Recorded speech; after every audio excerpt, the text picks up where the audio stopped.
Le kénaf, ou chanvre du Décan. Nom latin, Hibiscus cannabinus. Famille, Malvacées. Nom commun, kénaf, ou chanvre du Décan. Propriétés thérapeutiques.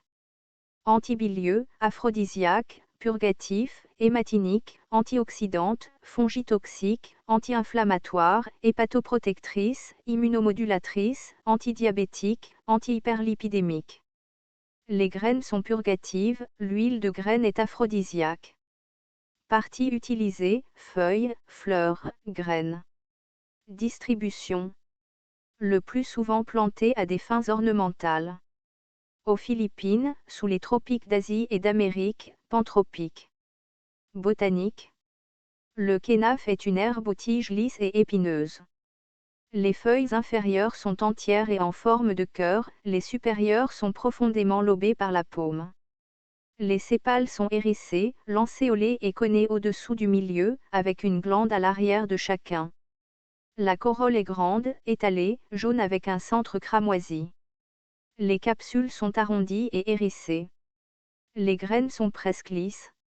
Le nom local, Elasdos, dérive de la caractéristique de la fleur d'ouvrir tôt le matin et de fermer à midi le même jour. Constituants.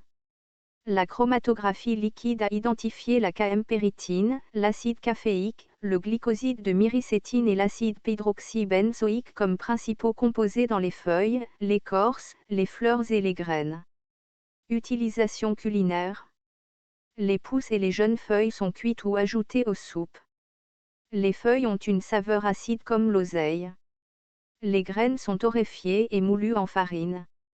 La racine est comestible mais très fibreuse et mucilagineux, sans beaucoup de saveur. Les enfants mâchent l'écorce pour sa douceur. Une huile comestible est obtenue à partir de la graine. Médecine rurale. Le jus des fleurs, mélangé avec du sucre et du poivre noir, est utilisé dans le traitement de la biliousness avec acidité.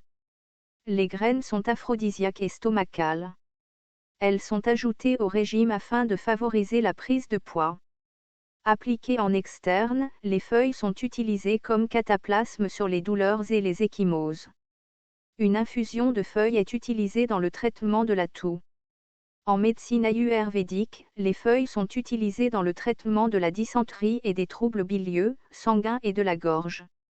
L'écorce des tiges ont été utilisées dans le traitement de l'anémie, de la fatigue, de la lassitude. Danger, aucun inconnu à ce jour.